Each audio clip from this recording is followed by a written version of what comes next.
नमस्कार दोस्तों। महाभारत युद्ध में अर्जुन के हाथों कर्ण का वध हो जाता है। सबको यह मालूम है कि कर्ण एक महारथी, महावीर और दानवीर योद्धा थे, लेकिन कर्ण के व्यक्तिगत जीवन के बारे में शायद ही किसी को पता होगा। कर्ण की 2 पत्नियां थी, वृषाली और पद्मावती। इन दोनों से कर्ण को 9 पुत्र हुए।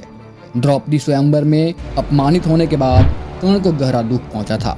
यह देख कर्ण के दत्तक पिता अधिरथ ने उनकी शादी दुर्योधन की विश्वास पात्र सारथी सत्यसेन की बहन वृषाली से करवा दी। कर्ण की दूसरी पत्नी का नाम पद्मावती था, जो कि राजा चित्रवत की बेटी अंसावरी की सेविका की सुत कन्या थी। वह बहुत ही रूपमती और साहसी कन्या थी। राजा चित्रवत ने अपनी पुत्री अंसावरी के लिए स्वयंवर रचाया।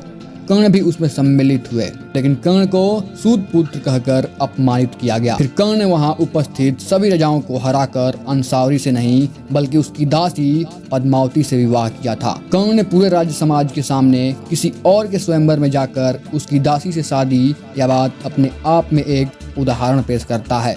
पद्मावती भी कर्ण को बहुत पसंद करती थी। कर्ण की दोनों पत्नियों से 9 पुत्र हुए, जिन्होंने महाभारत के युद्ध में कौरवों की तरफ से भाग लिया, जिसमें 8 पुत्रों की मृत्यु हो गई। जब पांडवों को ज्ञात हुआ कि कर्ण उनका भाई है, तब उन्हें बहुत दुख पहुंचा।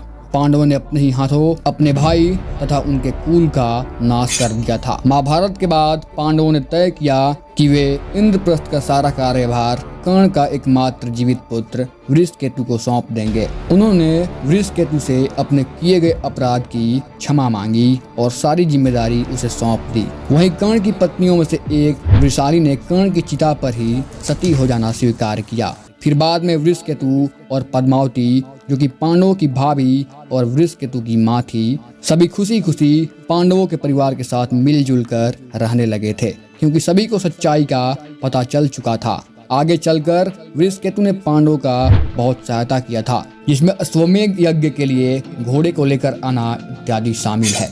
वृषकेतु महाभारत काल के एकमात्र ऐसे योद्धा थे जिन्हें ब्रह्मास्त्र का पूर्ण ज्ञान था। श्री कृष्ण ने यह ज्ञान दूसरों को बताने के लिए उन्हें मना किया था, क्योंकि कलयुग में यह बहुत घातक सिद्ध होता। वृषकेतु के मरने के बाद ही दिव्यास्त्रों का यह ज्ञान पृथ्वी से सदा सदा के लिए लुप्त हो गया। अगर जानकारी अच्छी लगी हो तो कृपया मेरे चैनल को सब्सक्राइब करें। हर हर महादेव।